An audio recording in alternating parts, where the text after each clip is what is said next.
Hi, this is Benjamin Boone from California State University, Fresno, and I'm here with Don Freund from Indiana University. Don was here last year at the university giving a master class on his spectrum of fifths theory, and it really got everyone here excited, and so I asked him to work with a graduate seminar course to try and learn more about the theory. So that's where this project is coming from. So welcome to California State University, Fresno, Don. It's great to be here, Ben. So can you articulate in simple terms what this way of looking at music entails? Well, it's something that's very familiar to almost anybody who's studied any kind of music or music theory, which everybody talks about the circle of fifths. And it's basically, if you take perfect fifths and keep building on them, you finally come around the circle to where you started.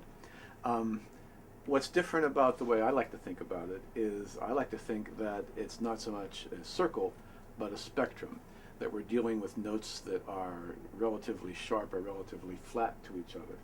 And you just can spread that spectrum out, and you can start way over in flat infinity and go to sharp infinity. And the reason for that, I feel that there's a relationship in these pitches, that the circle kind of makes them all look like they're equal members of a family. Right.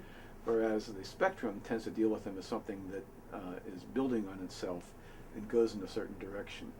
And when you start looking at music that way, then all of these notes take on much stronger kind of personalities and meanings. And I find almost any kind of music you look at and start talking about this is a flatter note, this is a sharper note, suddenly takes on a lot more meaning. The structure, the color, everything comes to life in a way that I think almost any musician that understands what pitches are can get excited about it. Well, my students certainly have, when they apply that way of listening to music, because we're not talking about looking, we're talking about how we respond to music, it certainly provides some answers to some of the issues that otherwise can be and seem pretty complicated. Maybe here you do use terms that I like a lot, and that is you use the term father and child. So if we have the spectrum, parent and child. Parent and child, we right? Don't want Parent. to be so genre. Yes, very good. Gender specific on it. So if here we have the parent, all right, then going up a perfect fifth this way, we then have the child. Right, exactly. Because when you play any note, it generates another note. So if I play C very loudly and hold on to the G, you can hear the G that's produced from the C. The G is in the lower C. Right, so it's the child of the C.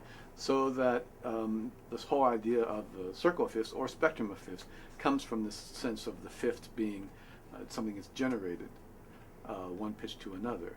And the only thing that taking this parent-to-child relationship goes another leap, the saying, well, if you have a parent and a child, then can't you have a grandchild and a great-grandchild? So that the entire spectrum of fifths is built on these generations. It's like looking at a genealogy chart. Great. So what we'll do in the other modules then is we will go over that in greater detail and how it influences how harmonies sound and then how scales sound. And then for us, you'll play some pieces that demonstrate this. Right, So right. in the ensuing video modules, stay tuned and check that out.